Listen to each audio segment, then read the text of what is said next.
Halo semuanya, perkenalkan nama saya Nikomang Arista Sri Astiti, NIM 19101367, kelas W, Prodi TI MDI. Nah, di kesempatan kali ini saya akan mempresentasikan hasil penelitian saya yang berjudul Persepsi Mahasiswa Terhadap Implementasi Pembelajaran Daring atau Online di Masa Pandemi COVID-19. Studinya diambil pada mahasiswa STIKI Indonesia. Dan langsung saja, yang pertama ada abstrak. Setelah WHO mendeklarasikan virus corona atau COVID-19 sebagai pandemi, saat itu juga dunia pendidikan dipaksa untuk mengubah proses pembelajaran tatap muka menjadi pembelajaran daring. Tak terkecuali perguruan tinggi pun ikut terkena dampak. Penelitian ini bertujuan untuk mengetahui persepsi mahasiswa STIKI Indonesia terhadap pembelajaran di masa pandemi COVID-19. Data dikumpulkan secara survei online melalui Google Form dan sebanyak 50 mahasiswa berperan menjadi responden penelitian ini. Hasil penelitian ini menunjukkan bahwa dari 50 responden mahasiswa STIKI Indonesia, sebagian besar belum memiliki kesiapan infrastruktur yang memadai untuk perkuliahan daring. Dan hasil penelitian menunjukkan bahwa responden masih dalam tahap penyesuaian penggunaan media pembelajaran dalam pembelajaran daring karena mempersepsikan kendala lebih tinggi dibandingkan dengan manfaat pembelajaran daring itu sendiri. Selanjutnya ada metodologi penelitian. Metode penelitian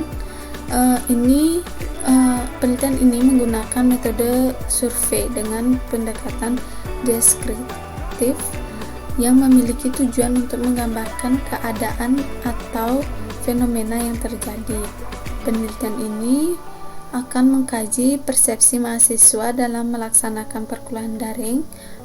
Responden penelitian adalah mahasiswa aktif STIKI Indonesia dan survei dilakukan secara online melalui Google Form, dilakukan selama 2 hari dan 50 mahasiswa telah berperan menjadi responden penelitian ini. Adapun kriteria mahasiswa yang dilibatkan dalam penelitian ini adalah mahasiswa aktif STIKI Indonesia. Dan pengumpulan data menggunakan metode kuesioner tertutup. Dan kuesioner penelitian ini terdiri dari 3 bagian namun dikemas dalam satu section, yaitu yang pertama ada persepsi kesiapan infrastruktur, yang kedua ada persepsi kualitas interaksi akademik secara daring, dan yang terakhir ada persepsi terhadap manfaat pembelajaran daring. Nah, selanjutnya ada hasil dan pembahasan. Dari hasil kuesioner yang dilakukan pada 50 responden mahasiswa, ini adalah hasilnya. Yang pertama ada dari bagian persepsi kesiapan infrastruktur. Berdasarkan survei yang dilakukan, diperoleh informasi tentang persepsi kesiapan infrastruktur, yakni ketersediaan fasilitas yang dibutuhkan untuk melaksanakan perkuliahan daring. Dan sebanyak 58% mahasiswa menyatakan bahwa mereka memiliki perangkat dan akses internet yang memadai, sementara 15% lainnya menyatakan tidak. Yang kedua masih di persepsi kesiapan infrastruktur dalam hal menggunakan perangkat untuk mengakses Google Classroom. Sebanyak 55% mahasiswa menggunakan smartphone dan 45% lainnya menggunakan laptop.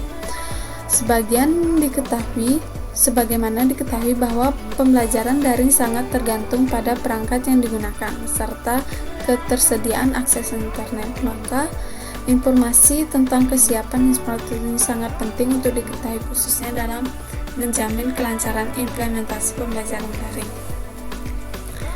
Selanjutnya ada yang kedua, persepsi kualitas interaksi akademik secara daring. Berdasarkan survei yang dilakukan, diperoleh informasi mengenai persepsi kualitas interaksi akademik secara online mahasiswa dalam perkuliahan daring. Pada penelitian ini, kualitas interaksi akademik secara daring diukur melalui 3 parameter yang seperti dapat dilihat pada tabel. Itu ada aspek yang diukur, pencapaian mayoritas dan persentase. Nah, yang pertama ada kecepatan dosen memberikan respon saat pembelajaran daring. Capaian mayoritasnya menengah, persentasenya 4,5%. Yang kedua ada keaktifan interaksi pada pembelajaran daring dibanding tatap muka, itu pencapaian mayoritasnya menengah dan persentasenya 44%.